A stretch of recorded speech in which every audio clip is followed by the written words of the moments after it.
방송 장악 시도는 국민과 민주주의에 대한 폭력입니다. 윤석열 대통령이 이동관 특보를 방송통신위원장으로 곧 내정할 것이라는 예측 기사들이 쏟아지고 있습니다. 이동관 특보는 MB 시절 방송 장악, 언론 장악과 탄압으로 유명했던 인사입니다.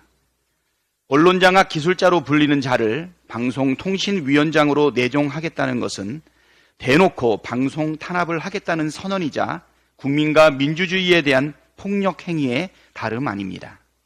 최근 여론조사에 따르면 우리 국민 10명 중 6명이 이동관 특보의 내정을 반대하고 있고 현직 기자의 80%도 반대하는 것으로 나타났습니다.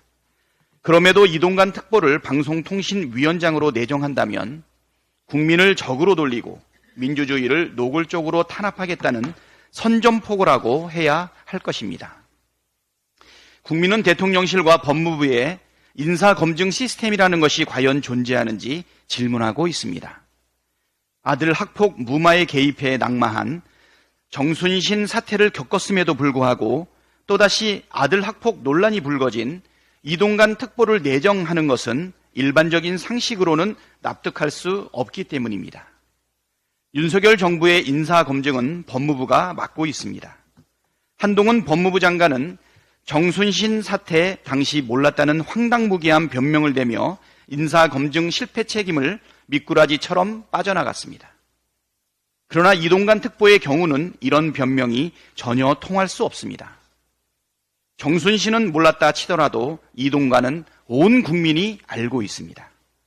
방송통신위원장은커녕 다른 어떤 공직을 맡기에도 부적합한 인사인 이동관 특보를 내정한다면 한동훈 법무부 장관이 인사검증 실패 책임을 무겁게 져야 할 것입니다. 후쿠시마 원전 방사능 오염 해양 방류에 사용하는 해저터널 공사가 조만간 완료된다는 일본 현지 언론의 보도가 나왔습니다.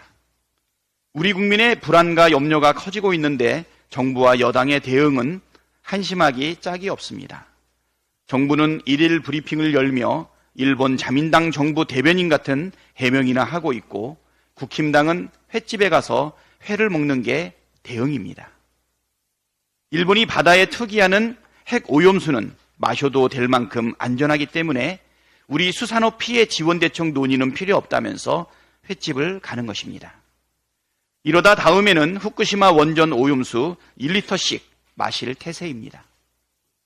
국힘당의 대응이 국민의 눈에 얼마나 한심하게 보였으면 관련 기사에 회식하고 싶었냐라는 댓글이 달리겠습니까? 국힘당은 정신 차리기 바랍니다. 정부와 국힘당이 해야 할 일은 단순합니다. 걱정하는 우리 국민을 향해 괴담이라고 옥박지를 게 아니라 일본 정부에 우리 국민의 우려를 전하십시오. 직접 시료 채취도 못하면서 일본 정부 대변인처럼 안전하다, 앵무새처럼 되풀이할 것이 아니라 원전 오염수, 해양 투기에 반대하는 입장을 명확하게 전달하십시오. 핵오염수, 해양 투기에 따른 우리 수산업의 피해를 막기 위한 대책도 마련해 주십시오. 정부가 국민 편이 아니라 일본 편을 드는 한 우리 국민의 불신과 걱정은 사그라들지 않을 것임을 명심하십시오.